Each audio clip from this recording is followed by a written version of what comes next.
Channel کے جتنے بھی ممبران ہیں اور جو بھی اس میں حصہ لیتے ہیں ان سب کو ولادت باسعادت رسول اسلام اور امام جعفر صادق علیہ السلام کی تہ دل سے مبارکباد پیش کرتا ہوں۔ اللہم صلی علی محمد و آل محمد۔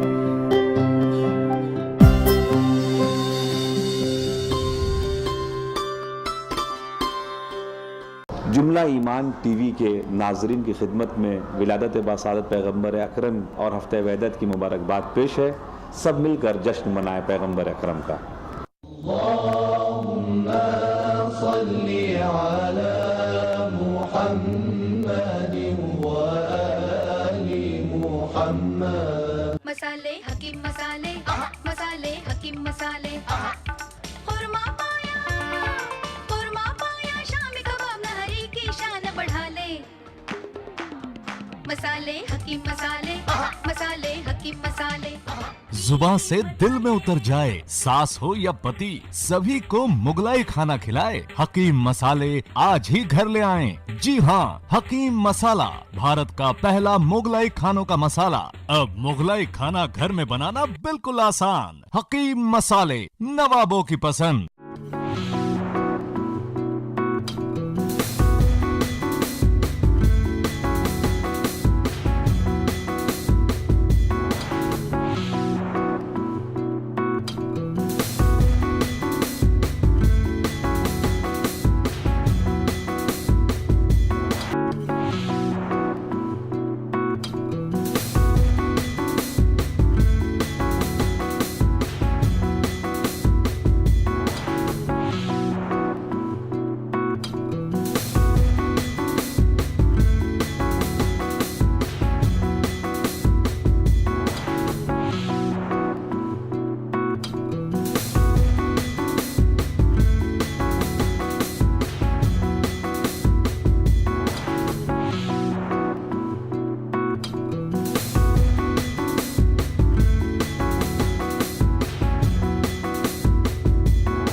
بلغ العلا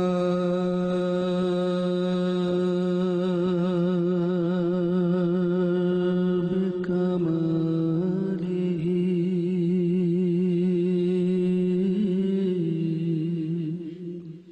کشف الدجا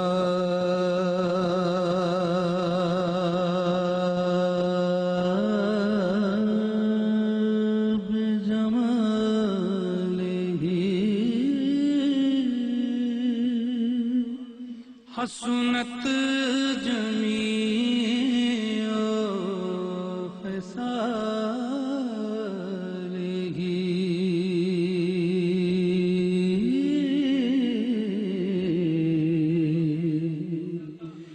صلو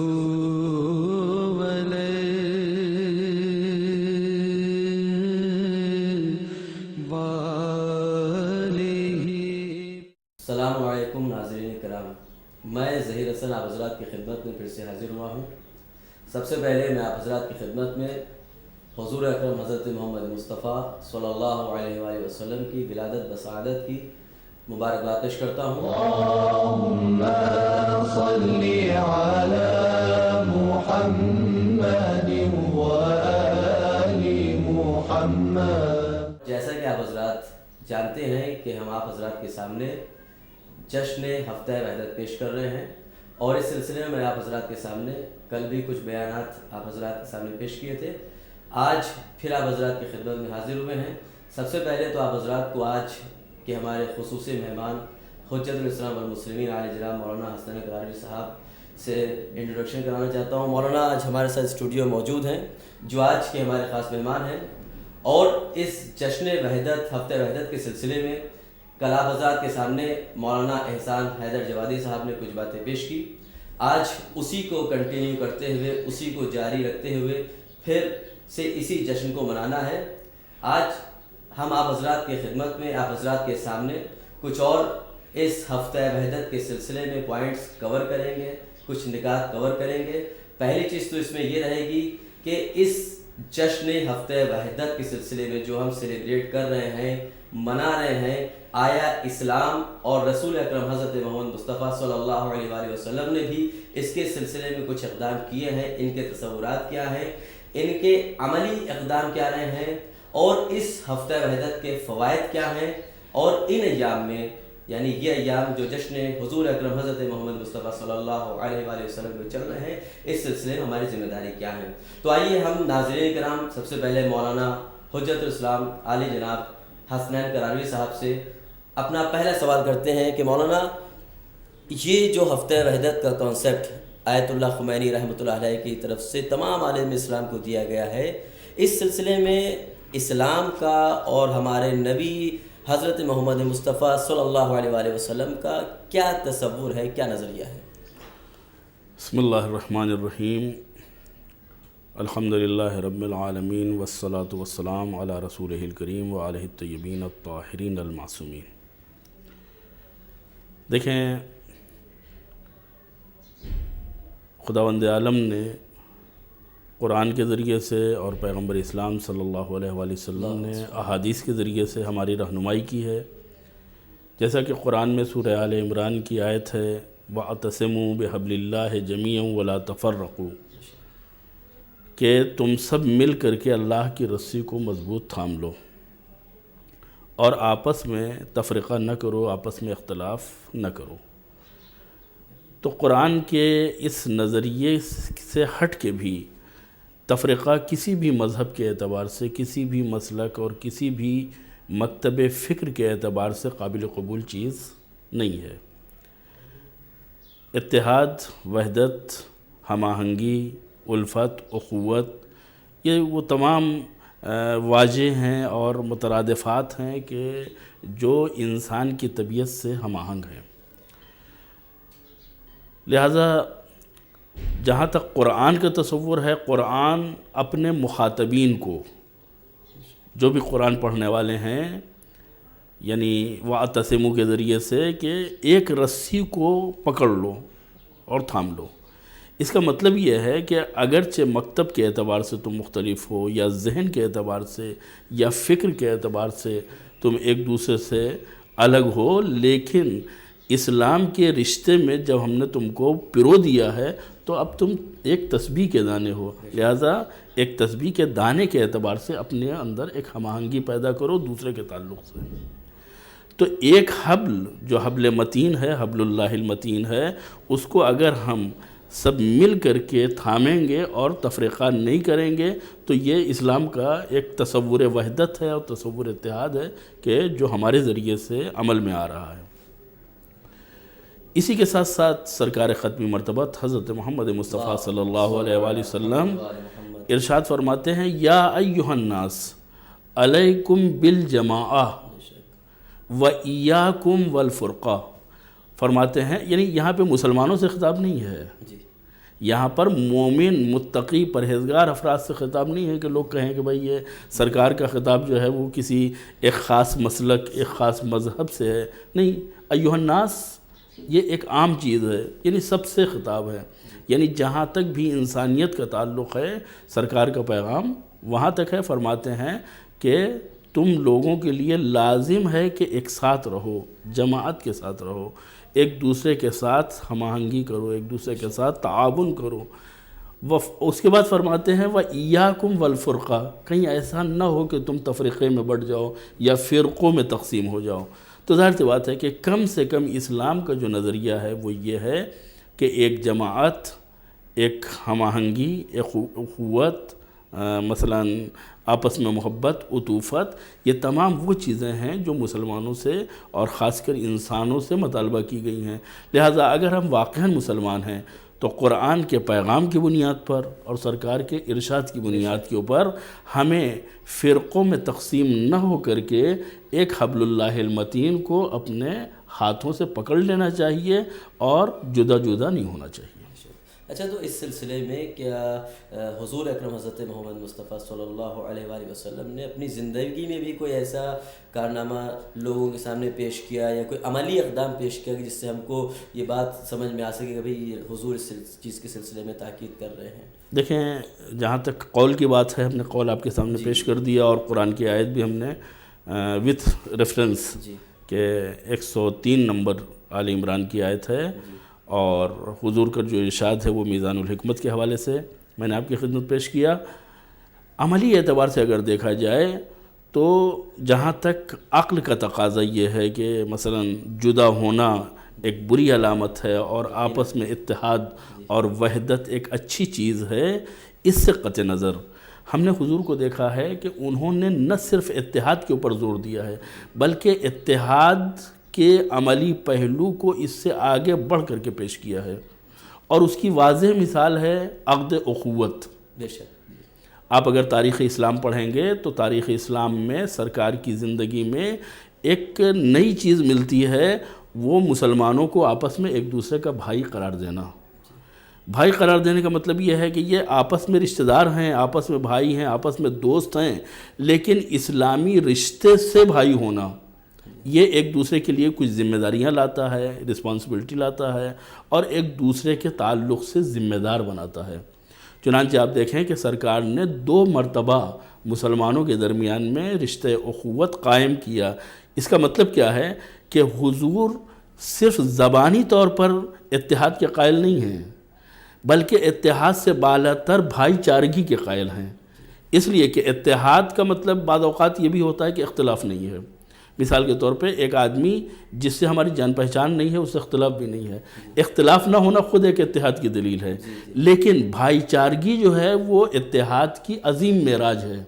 یعنی سرکار ختمی مرتبت عملی اعتبار سے خود اپنا بھی بھائی بھی قرار دیتے ہیں اور مسلمانوں کو بھی بغیر بھائی کے نہیں رکھتے ہیں، ایک مسلمان کو دوسرے مسلمان کا بھائی قرار دیتے ہیں تاکہ لوگ آپس میں جڑیں اور ایک دوسرے سے خاندانی رشتوں سے بالاتر دینی رشتے کو احساس کریں۔ اس لیے کہ جب رشتہ داری کا احساس ہوتا ہے تو آدمیوں میں احساس ذمہ داری پیدا ہوتا ہے۔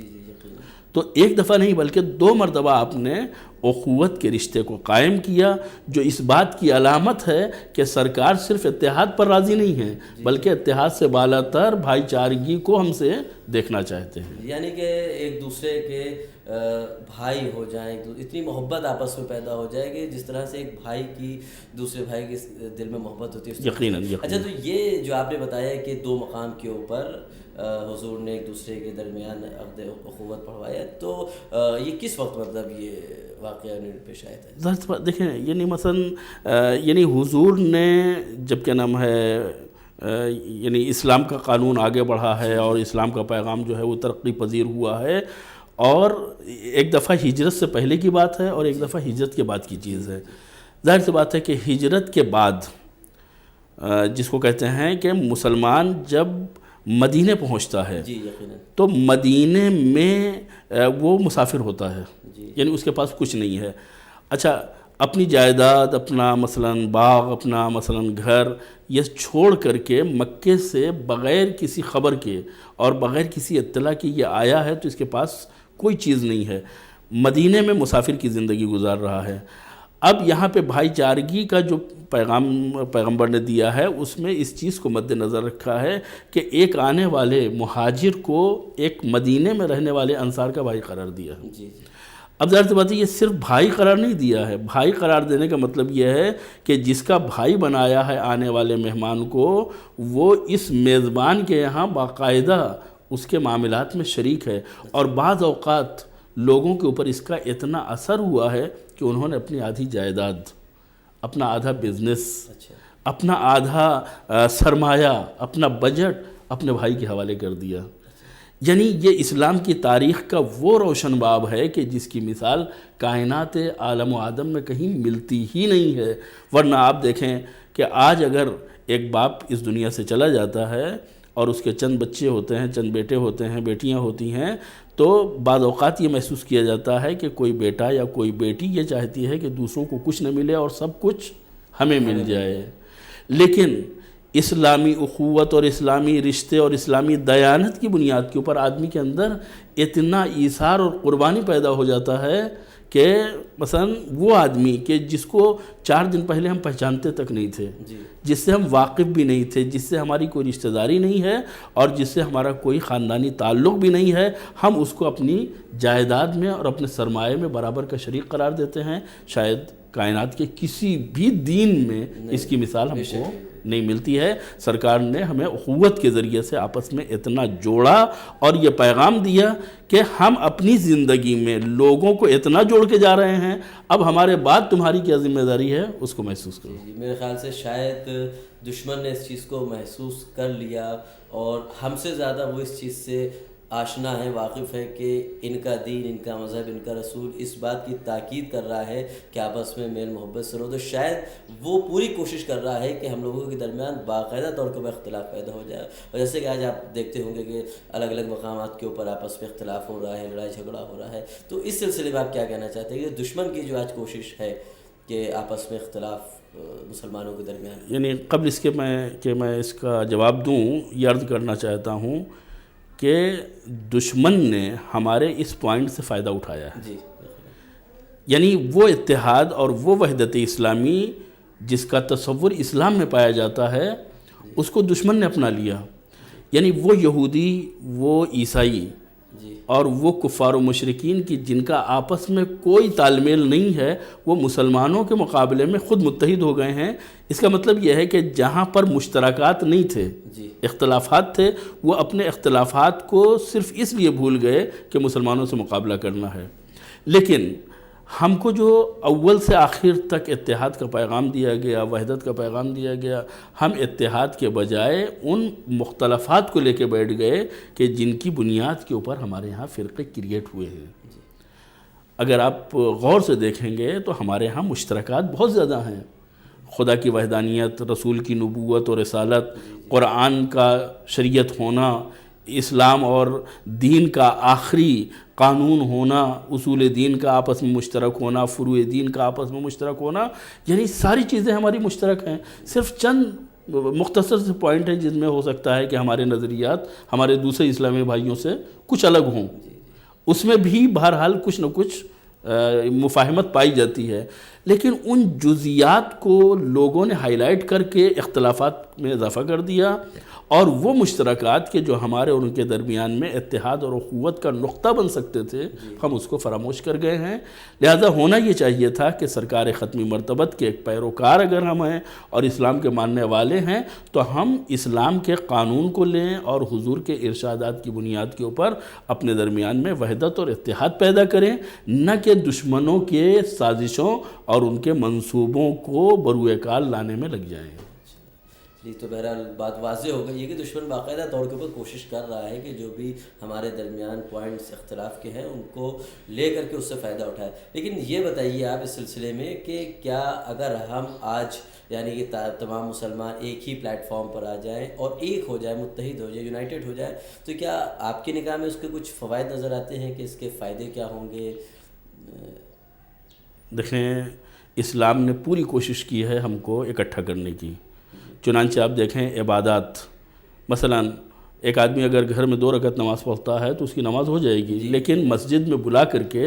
اس نے محمود و ایاس کو شانے سے شانہ ملا کر کے کھڑے ہونے کا حکم دیا. چنانچہ آپ دیکھیں کہ مسجد میں آ کر کے صف میں کھڑے ہو کر کے غربت اور عمارت کا فرق مٹ جاتا ہے. خاندانی طبقات اور مثلا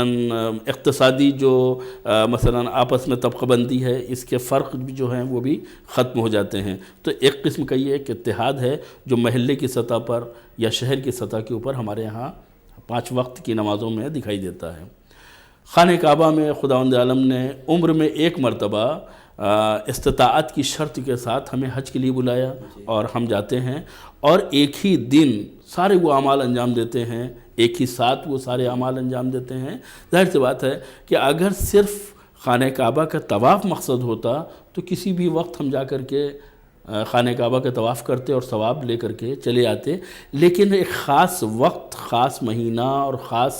ایام کا مخصوص ہونا اس بات کی علامت ہے کہ صرف خانہ کعبہ کا طواف مقصود نہیں ہے، بلکہ کائنات کے مسلمان کا ایک مرکز کے اوپر جمع ہونا یہ بھی اسلام کی نگاہ میں انتہائی اہم ہے۔ خبریں جب آتی ہیں کہ 25 لاکھ مسلمان جو ہیں وہ اکٹھا ہوئے، یا مثلا